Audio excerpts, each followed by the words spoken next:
Miss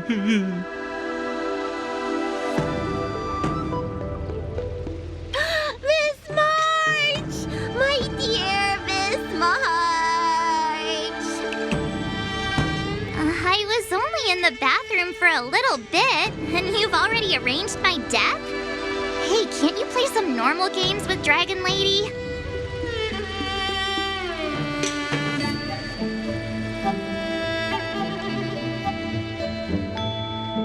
Are you amused? All right, enough playing. It's time to visit my masters. The infirmary is right over there. You can go by yourselves. Oh, come back and visit me when you have time. Next time, let's not play overly realistic make-believe with this doofus, okay? Well, there's not much I could do. General Feixiao didn't really give me any chance to shine during this wolf hunt operation. If I had been in the ring, I could have knocked down 10 Hulays with just one strike. You sound exactly like Master Yenqing. But for now, both he and Yun Li have been forced to go to the Alchemy Commission for some well-needed rest. I'm the least accomplished in swordplay, but I came out unscathed. I really ought to thank my masters for taking all the blows on my behalf.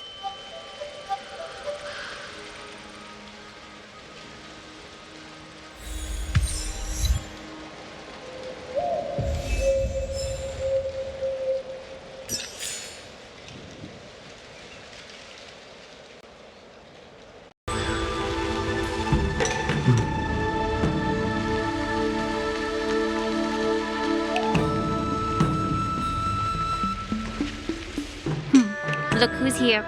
The beloved Trailblazer and the charming March 7th. You came to the Alchemy Commission today. Oh, I get it. You are here with March to visit her masters, aren't you? Exactly. How are my masters doing at the moment? Unfortunately, only one master is here. I'm doing fine.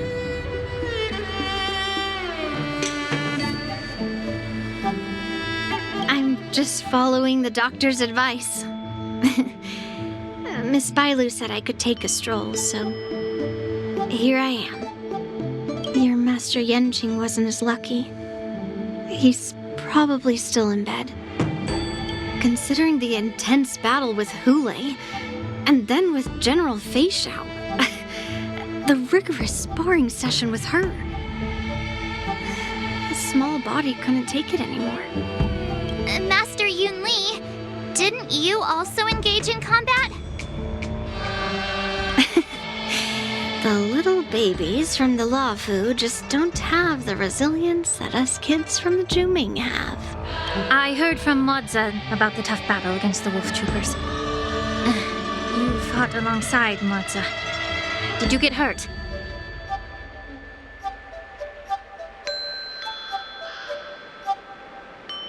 I heard a few versions of the story from the Cloud Knights who were there. The number of wolf troopers went from a few dozen to thousands. And the number keeps rising. It's becoming more absurd by the minute. Yun Li, go and lie down. Got it, Lingsha. What about that smiley fox healer and the guy with the hood? Thank goodness you and the others found Jiaoqiu. He lost a lot of blood and needs to rest properly. He and Maoza are seriously wounded. I've had to forcibly confine them to the Alchemy Commission. All three from the Yaoqing are critically injured. But fortunately, the Xianzhou Laofu has a miraculous healer lady. It's a silver lining in this misfortune. It looks like the entire delegation from the Xianzhou Yaoqing is gathered at the Alchemy Commission. Why don't we go see General Feixiao and bring her some fruit? I would normally say no, because they need to rest. But, alas, what can you do when the two of them have a leader who is just as restless?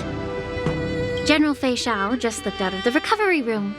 She thinks she's so sneaky, but I know everything that happens in the Alchemy Commission. If you're looking to meet her, the luminescent depths might be your best bet. I spotted her heading that way earlier.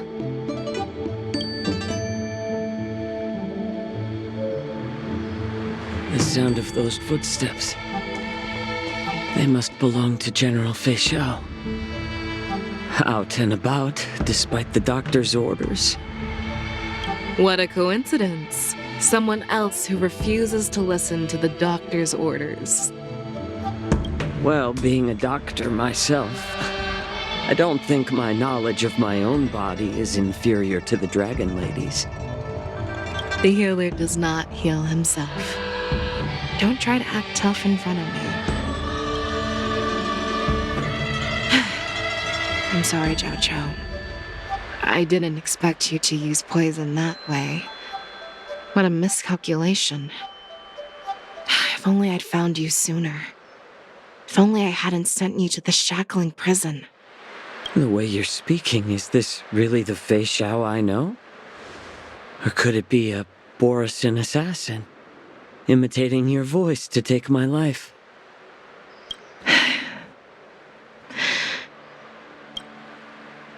Jiaoqiu, your eyes. You can't see anymore, can you?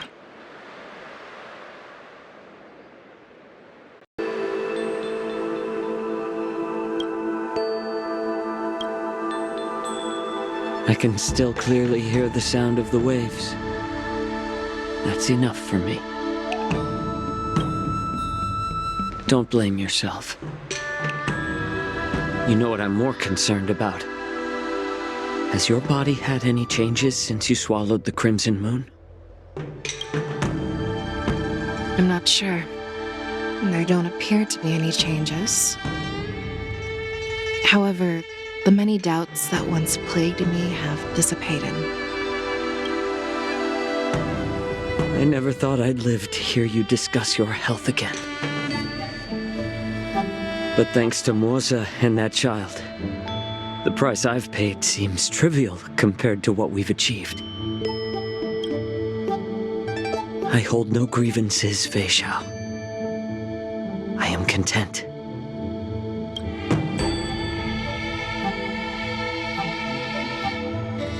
I don't know how to offer words of comfort, nor do I know much about curing others' ailments. I am just a warrior, so my pledge to you is simple. An eye for an eye. So you were here too. In this vast universe, there's bound to be someone who can heal your eyes. I'll find them. But until then... The threat behind all this chaos needs to be dealt with. You must already have some ideas. Let them out. The resurgence of the Sanctus Medicus and the gathering of the Borisin are merely distractions orchestrated by an unseen force, meant to divide the Alliance's attention. Unfortunately, they picked the wrong fight this time. Once we return to the Yaoqing, I'll personally lead the Verdant Knights into battle. I vow to take down a Lord Ravager and teach the Ruined Legion the true meaning of the hunt.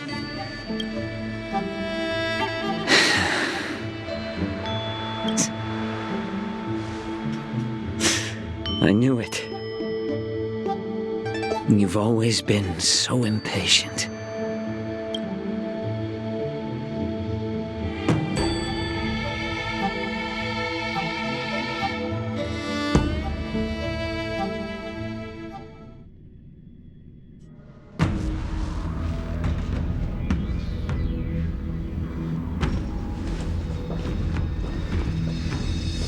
I apologize for my tardiness once again. The Alchemy Commission detained me for some time for a health examination. They released me only after ensuring I was in good condition. General, seeing you safe and sound puts our minds at ease. Hulei's escape caused significant upheaval and forced the war dance to be put on hold. A truly unforeseen disaster. Fortunately, the younger generation showed their valor. they bravely tackled the crisis, putting an end to the disaster and providing a glimmer of hope in a dire situation. Before Master Diviner Fu Xuan's departure for the Yutre, I consulted with her about the war dance.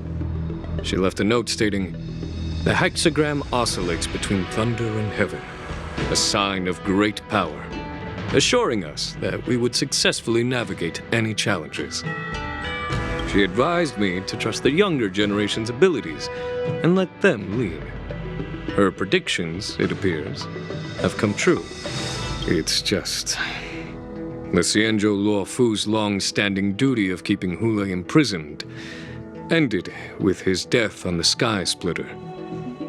This event is likely to bring much criticism from the Alliance's upper ranks. However, Hule's demise might actually be a blessing in disguise. Broadcasting this news could derail the Borison's resurgence and quash the ambitions of those who wish to take advantage of his return. Hand over Hule's remains to the Xianzhou Yaoqing, and I'll handle the explanations to the Alliance. But what about the war dance? While the wolf hunt mission was a success, the events on the Sky Splitter remain a secret. However, the news of the Borison's attacks on the streets will spread like wildfire. The war dance was interrupted, so it must be reconvened. As for the people who witnessed the attacks, beyond placating them, we also need to show them the Xianzhou Cloud Knight's fearless dedication. On the war dance's opening day, rogue Borison attempted to stir up panic, but was swiftly neutralized by the Merlin's Claw and the Cloud Knights. A genuine tale of heroism that will captivate and calm the public. As Elder Huayan suggests, the Luofu will do its best to heal the wounded and compensate those who were affected. We aim to reopen the war dance in the coming weeks. This settles the immediate concerns on the Luofu, but my thoughts linger on the orchestrator behind these events. From the onset of the Ambrosial Arbor crisis, the Xianzhou Luofu has experienced numerous disturbances, directly linked to the Lord Ravager Fantelia. Her attempt to infiltrate the Xianzhou with the Borison and sway the Luofu preceptors to join the Sanctus Medicus's insurrection was unsuccessful. But I have a feeling that she is indifferent to the success of her plans. Rather than outright victory, Fantilia's motives seem to lie in breeding discord and chaos among allies. Should the Alliance fail to mend these rifts, it risks disintegrating into a pile of sand. The goal of the Xianzhou Alliance has not changed for thousands of years. Perhaps we should point the weapon in our hand toward this new adversary. I plan to bring this matter before the Marshal following the war dance. With Elder Huayan's insight, one wonders how the Marshal will react. It's clear we're engaged in a game of chess not seen in thousands of Amber eras. A game where even the strategists become pawns in battle, where the stakes are as high as the fates of countless stars in the sky. Predicting the Marshal's decision is beyond me, yet she's well aware of our concerns. She has tasked General Yao Guang with performing extrapolations day and night to gauge the situation comprehensively. We gathered today not just to tackle the Luofu's predicaments, but also to address a matter requiring our collective presence. Yao Guang has sent a message from the Xianzhou Yuchui, informing us that she wishes to share the results of recent calculations she made within the Matrix. Qingyuan, I'd like to borrow the seat of Divine Foresight's chessboard for this purpose.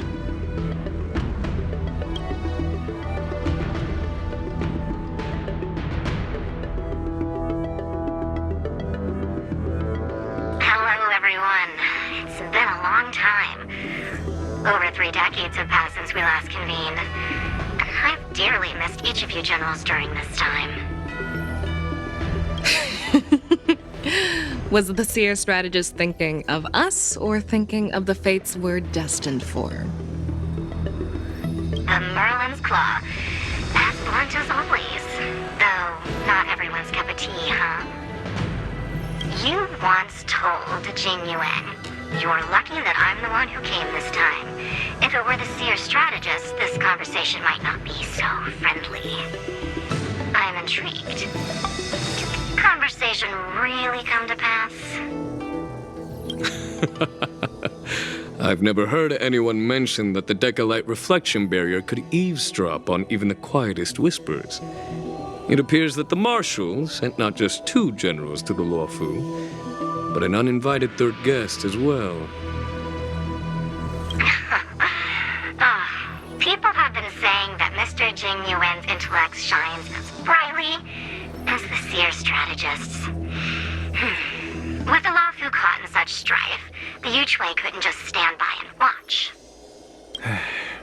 Seer strategist, our time with the Yellow Bell is limited. Let's get straight to the point. Alright. Thanks to Mr. Jing Yuan, the interrogation of the 2 prisoners on the Yuchui has concluded. Mr. Jing Yuan's speculations were correct. Of the crimes they confessed to, planting a Stellaron on the Luofu was a complete fabrication meant to mislead.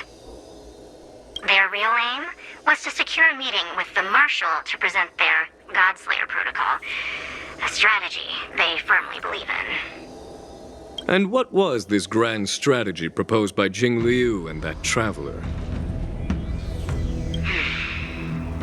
The narrative they painted was vast and difficult to put into words.